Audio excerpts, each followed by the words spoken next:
Alright, hello everybody. So basically today I'm just going to be talking about how I regained my confidence and how I stopped being insecure and depressed and miserable. Because if you guys have stuck around for some time, then you know that over the summer I was like really not doing well mentally. So it's like, okay, there are these super smart people who are much better than me in everything and can get published in these magazines when they're 15, and I can't do that at 20 despite having dedicated my whole life to writing. And then here I am on YouTube yapping about like, yeah, I'd be confident, guys. And then in my real life I'm just like, damn, like I suck.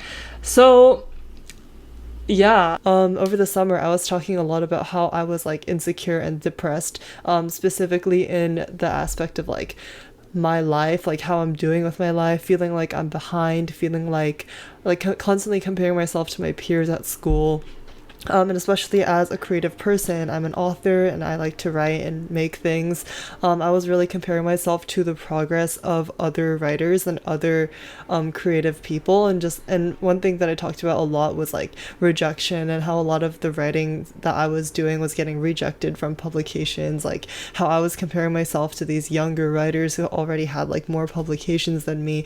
I was like comparing myself to other students at my school, being like, wow, these people can achieve so much more than me. These people can get higher grades than me. I never considered myself a stupid person until I came to college, and then I met all these smart people and I was like, wow, I think I automatically developed like the habit of comparing myself to other people just like from being around so many talented and smart individuals.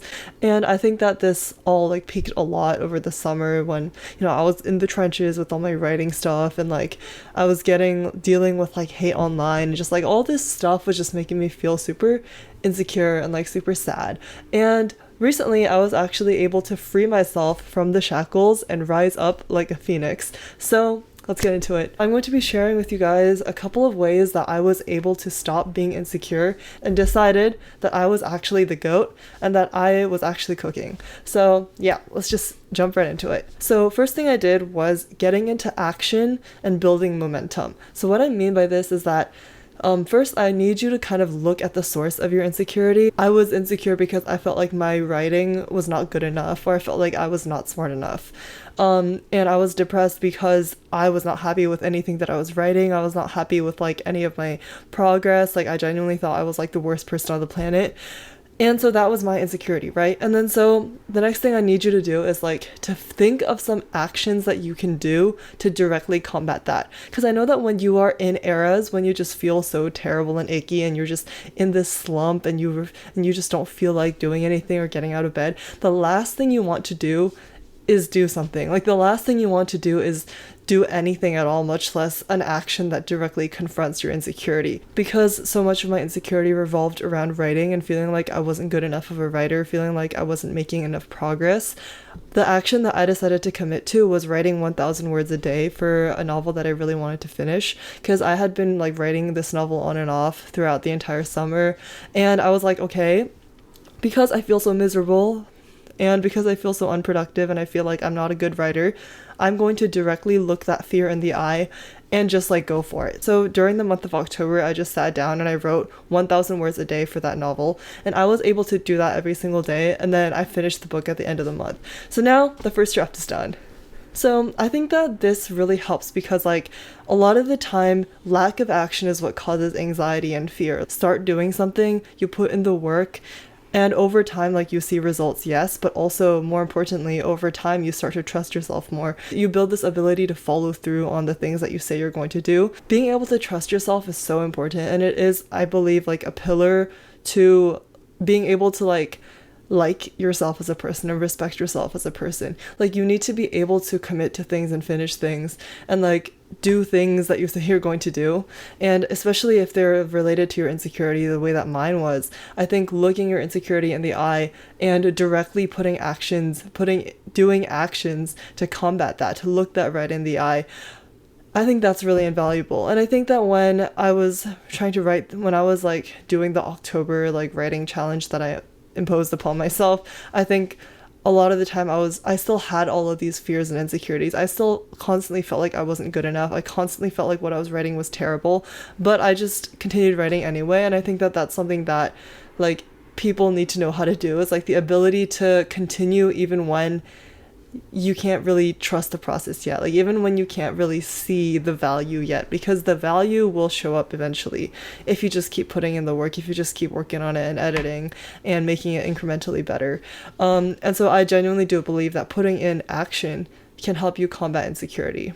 I know that people say that like anxiety is often just a lack of action, which just means that whenever you feel anxious about something, sometimes it can be because you are not like, you're just kind of sitting around like being scared of the future and like not really putting in like the specific work that you need to do in order to like guarantee a better outcome for yourself.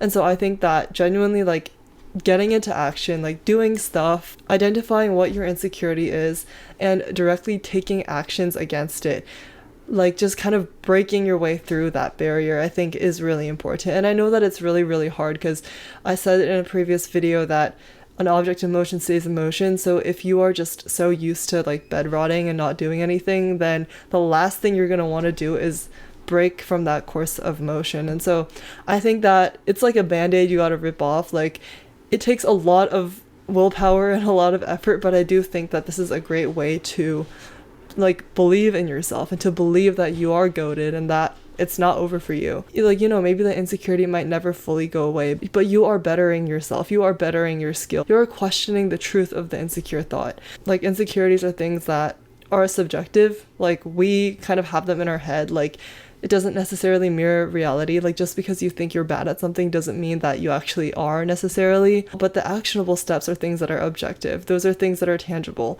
If you put in the work to write a book, you have the book. If you put in the work to draw a picture, then you have the picture. And the existence of that creation is undebatable. It exists. It is proof that you have made something. It's proof that you have the ability to make something. And I think that that is something that's tangible and objective compared to our subjective and intangible insecurities. You gain so much confidence from being able to do things and being able to prove to yourself that you are able to do things that you say you're going to do. Like, I'm confident in my ability to write a book because I have written books in the past. That was really long, but that's like the big thing. That's like the first thing that helped me decide that I was goated and that I am not going to be insecure anymore. Because I put in the effort to finish that book, and because every day I try to put in the effort to write something, I think that really helps me keep my insecurity at bay, because I'm like, okay, insecure mind, look at me. Like, I'm still writing, I'm still making things, I'm still completing things regardless of what you think about me. The results of my efforts are there no matter what the insecure part of my brain tells me. It also is proof that I am becoming a better writer. It is proof that I am doing something about the situation. Action is so important and underrated, and like, I don't think any amount of like consuming self-help content will compare to just like doing something. Okay, the second thing that I had to do to decide that my life is actually really cool and I'm actually like a capable person is to kind of reevaluate my idea of success and reevaluate what contentment looks like to me. So I think that for a long time I considered like success to be like, oh, how many publications do you have? Like, are you signed to a big publishing house? Like, do you have a publishing deal? Do people leave comments on social media praising you? Like, just all of this like external validation was what I considered success. Like, it was something that I would never have admitted out loud, but I think in hindsight, that was the thing that I was upset about. Like, I was upset that people were not engaging with my writing on social media. Like, I was upset that I was getting rejected from publications and stuff. I think that tying my entire self-worth and my idea of success to that was really what was killing me and was making me feel like, oh, I'll never be enough. Like, it's over for me. I'm doomed. And I think that over time, I've kind of started to reevaluate what success is, and I've decided that I consider any life where I can be creative to be a successful life. Like, it doesn't matter how much money I'm making. It doesn't matter how many people are praising me. It doesn't matter how much clout I have. It's like, as long as I can wake up every day and be creative and make something that I am at least a little bit proud of, I consider that a good day. And I think this is something that I've realized in recent times, is that like, nothing really matters to me except for my creativity. Like, I could live in the most beautiful home in the most beautiful country and with the most beautiful view and like have maids like making me food and cleaning my house, but I would still be miserable if I was not able to create, or if I was unhappy with my creations. On the other hand, I can be living in a small apartment like the one that I live in now, constantly overwhelmed with schoolwork, having to deal with the terror of being an adult, of turning into an adult in this day and age, and the climate of this day and age. But because I'm able to be creative and make stuff and occasionally be proud of what I make, I consider my life to be successful. Like, I already consider myself to be a successful person because I'm able to be creative every day. And so I think that reevaluating what success is helped me like decide that I'm not going to measure success anymore by what society makes you think success is. Like, I'm not going to measure my success based on like what internship do I have lined up for the summer, like what publishers want to publish me, what are people saying about me online. Like, these are the things that like society like covets, and that's what society makes you think like success for somebody in my stage of life looks like. And I think that now I've realized like, no, like that's not really what I want. Like, all these things that I thought I wanted were not really things that I wanted. Like, they were just they're things that it would be nice to have, but they're not things that my definition of success relies on. Like, they're just like things, you know. I think that learning to detach from materialistic things and the validation of other people is going to be really big for me in this coming year. Like, every year of my life, I like to have a theme. The theme for 2025 was coming back to my old self, which I'll talk about in a bit, but I think the theme for 2026 is going to be detaching. That's a topic for a different video. I keep going on these tangents, but yeah, okay, focus.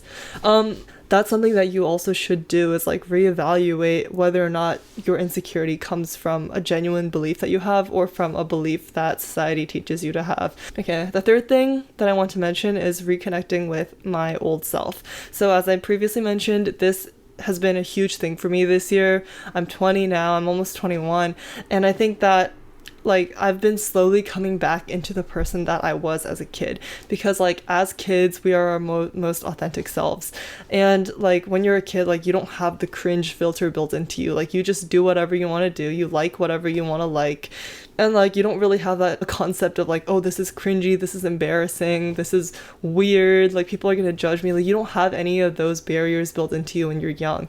And I think about it too, and I'm like, when I was a kid, I was writing the weirdest, most cliche stories. I had the worst, like cringiest sense of humor, but I was so free.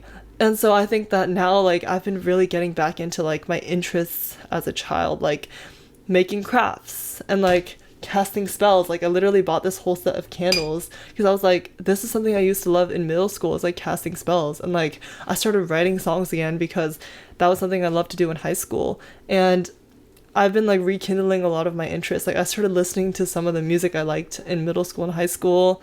I started wearing like the type of fashion that I liked in middle and high school. Like, I dyed my hair again because I had dyed hair in high school. Like, I think coming back into my old self and like looking back at the past to see who I am at my core before I let any of these societal ideas of success define me, I think that was so important to me. And this is something that I definitely want to make another video about, like consulting your past self in times of stress or struggle. This helps me realize like, oh, I've always been like a cool person. Like, I've always been a capable person. It's just that I've just let my fear of looking cringe or like not being impressive enough in other people's eyes, I've let that corrode away all of my texture. And so I think that now it's like I'm trying to become who I know that I truly am again. I'm trying to become the most creative and the most free version of myself that I can be. And that version of myself was flourishing when she was like 10 years old. And so now I'm just going back to being my childhood self, but without the shame. I do think that confidence comes from a secure sense of who you are and a sense of like identity, right? So it's like, if your entire identity relies on superficial concepts, if your identity relies on like your achievements or like your money or like how you look or whatever, then it's like that's not a very strong sense of identity. Like, but I think that looking back at who we were as children can provide us with insights on who we are, what we really want, what we're really like. And of course we all change as we get older, but I think that on some level a lot of the fundamental aspects of our characters were in their rawest forms when we were young. And so I implore everybody to look back at who they used to be, look back at the times in their lives when they felt free and passionate, and just kind of like connect on a deeper level with that once again. And for the final part of this video, I'm going to be going into like my philosophy and why I believe that confidence to some degree is a choice. I say to some degree because I don't like speaking in absolutes, but generally speaking, I think that confidence, especially in my experience, was a choice. I had to kind of decide to change my self-image and to stop letting myself like give in to my negative thoughts, like give in to the thoughts that tell me I'm not enough and that keep me small. And this is something that I talk about in quite a few of my videos, is the idea of like improving your self-concept and changing the way that you see yourself and getting rid of limiting beliefs. So I talked about this in a previous video as well, how a lot of people have this limiting belief that they are just not the type of person that succeeds. Oh, I would love to write a book, but I'm just not a creative person. Oh, I'd love to run a marathon, but I'm not an athletic person. Oh, I'd love to make friends, but I'm just not a social person. And I think that a lot of the time these attachments that we form to labels can be, of course, comforting. That's why we hold on to them, but also they hold us back from so much opportunity and so many things that we could do. And I think this is kind of related to that because like when I was feeling my most insecure over the summer, I really attached myself to the idea of like being a loser, being somebody that no one cares about. I would always like write in my journal like, oh my gosh, nobody cares about me, like nobody likes my writing, I'm so untalented, I'm never gonna make it. I like genuinely identified with loserness and being a loser over the summer. And I think that this is something that really kept me small, and in a lot of ways it was really addicting. I think that anybody who has been in like negative headspaces before knows that sometimes their negative headspace can feel like comforting, like they kind of, you don't want to get better because you're so used to feeling bad.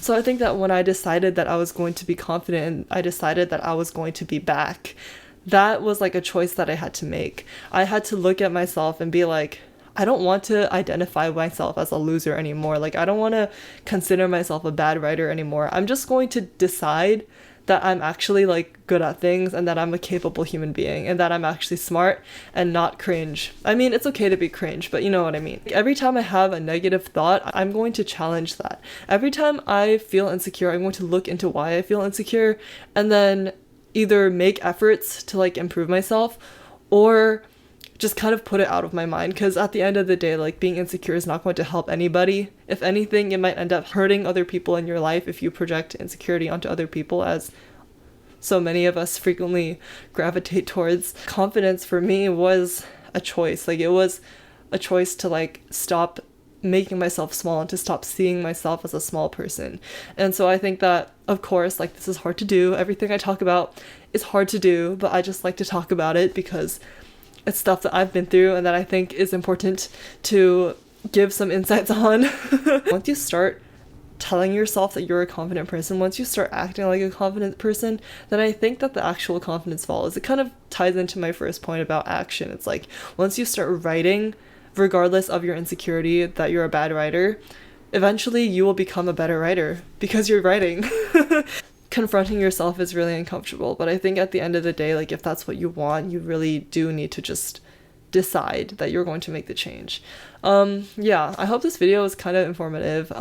Thanks for watching. Remember to check out my other videos and check out my book, Vaguely Human Figures, because it's really fire.